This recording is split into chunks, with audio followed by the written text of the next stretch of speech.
सध्या महाराष्ट्रातल्या जर एकूण घटना बघितल्या तर इथल्या गर्भवती माता आणि प्रसूत होणाऱ्या बाळंतिणींचा मृत्यू दर आणि त्या संबंधाने असणारी बेफिकिरी अजूनही संपायचं नाव घेत नाही।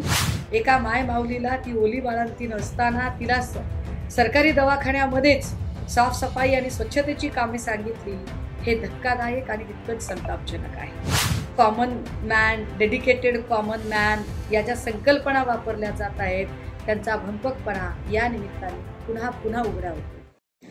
आरोग्यशास्त्रानुसार गर्भवती मातेला पुरेसा आराम, झोप आणि आहार मिळायलाच हवा, परंतु ओली बाळंतीण असेल तर तिला किमान पुढचा 1 महिना तरी स्ट्रिक्टली बेड रेस्ट मिळायला हवी। तशी तजवीज आपल्याकडे ती गर्भवती किंवा प्रसूत होणारी बाळंतीण सासरी असेल किंवा माहेरी असेल तशी केली जाते। मात्र सध्या महाराष्ट्रातल्या जर एकूण घटना बघितल्या तर इथल्या गर्भवती माता आणि प्रसूत होणाऱ्या बाळंतिणींचा मृत्यू दर आणि त्या संबंधाने असणारी बेफिकिरी अजूनही संपायचं नाव घेत नाही।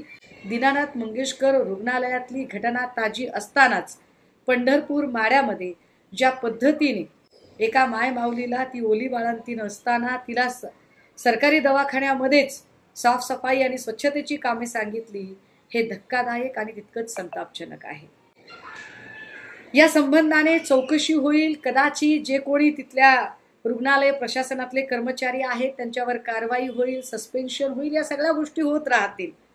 पण प्रश्न एक तसाच अनुत्तरित राहतोय की मागच्या सरकारच्या काळामध्ये घाटी रुग्णालय असेल, संभाजीनगर, ठाणा कळव्याचं रुग्णालय असेल किंवा नांदेडचं रुग्णालय असेल, जिथे एका रात्रीत एवढे मृत्यू झाले होते की त्यानंतर तरी आरोग्य व्यवस्थेला खडबडून जाग येईल आणि आरोग्य व्यवस्थेचं ऑडिट होईल असं वाटलं होतं, पण ती जाग अजूनही आलेली दिसत नाही।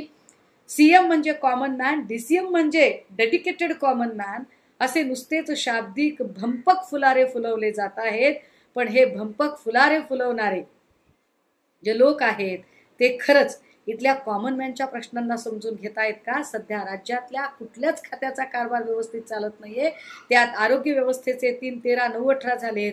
विशेषतः जननी सुरक्षा योजना ही फोल ठरलेली आहे का याचा विचार आता पुन्हा एकदा करण्याची गरज आहे।